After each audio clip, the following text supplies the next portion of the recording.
ಹೋಗ್ಲಿಲ್ವೋ ಸಾಲ್ವನಲ್ಲಿಗೆ? ಹೋದೆ. ಮತ್ತೆ ಯಾಕೆ ಬಂದೆ? ಮದುವೆ ಆಗುದಿಲ್ಲ ಅಂತ ಹೇಳಿದ್ದಾನೆ. ಇಲ್ಲಿಗೆ ಯಾಕೆ ಬಂದೆ? ಕರೆ ತಂದ ನೀವು ನನ್ನನ್ನ ಮದುವೆ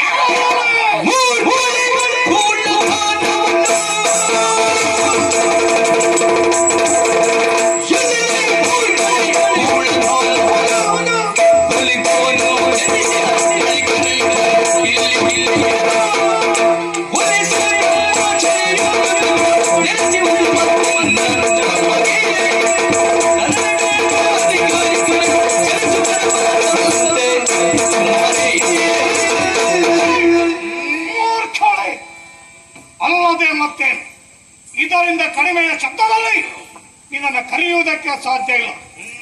ಏನೆಂದೆ ಅಂದು ಸೌಭದಾಧಿಕಾರಿ ಸಾಲು ನನ್ನನ್ನು ಮೆಚ್ಚಿದ್ದಾನೆ. ಅವನ ಬಳಿಗೆ ನನ್ನನ್ನು ಕಳುಹಿಕೊಟ್ಟದ್ದಾದರೆ ಖಂಡಿತವಾಗಿ ಮನವೊಲಿದು ನನ್ನನ್ನು ವರಿಸುತ್ತಾನೆ ಅಂತ ಹೇಳಿದವಳು ನೀನೇ ಅಲ್ಲವೇ?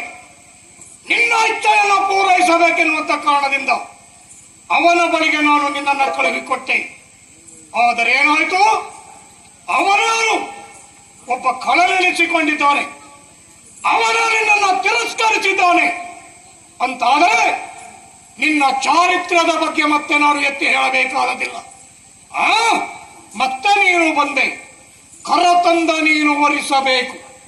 ಮೊದಲೇ ನಾನು ನಿನಗೆ ಹೇಳಿದ್ದೇನೆ, ನಾನು ಮದುವೆಯಾಗುವವನಲ್ಲ.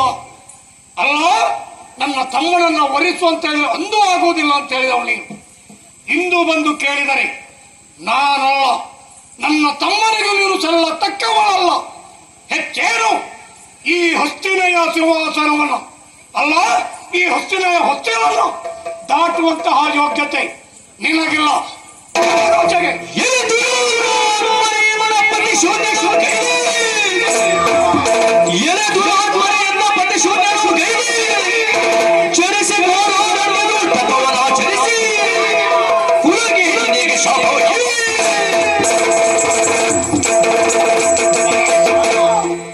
ಏನು ಸಾಲ್ವ ಮೂರ್ಖ?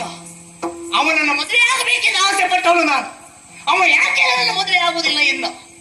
ಭೀಷ್ಮನ ರಥವೇರಿ ನೀನು ಹೋದವಳು, ಅದಕ್ಕಾಗಿ ನಾನು ನನ್ನ ಮದುವೆ ಆಗುವುದಿಲ್ಲ ಎಂದು. ಅಪರಾಧಿ ನೀನೇ ಭೀಷ್ಮ, ನೀನೇ.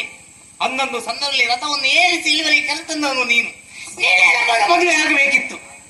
ಆದ್ರೆ ಅಂಬೆಯ ಜೀವನ ಈ ರೀತಿ ಯಾವುದಕ್ಕೆ ಕಾರಣವಾಗಿ ಹೋದೆ? ನೀನು ಆಗಿ ಹೋದೆ ಭೀಷ್ಮ. ಮದುವೆ ಆಗಬೇಕಾದ್ದು ನೀನು ಭೀಷ್ಮ, ನೀನು. ಒಮ್ಮೆ ಮದುವೆ ಆಗದೆ ಹೋದರೆ ಈಗಾಗಲೇ ಇಲ್ಲಿವರೆಗೆ ಕರೆಸಂತ ದಾರಿಣೇಶ್ವರು ಮತ್ತೆ ಕರೆಸಬೇಕಾಗ್ತದೆ. ಜಾಗ್ರತೆ. ಯಾರನ್ನು ಕರೆಸ್ತೆ? ದಾರಿಣೇಶ್ವರು. ಒಂದನ್ನು ಆಗದೇ ಇದ್ದಾರೆ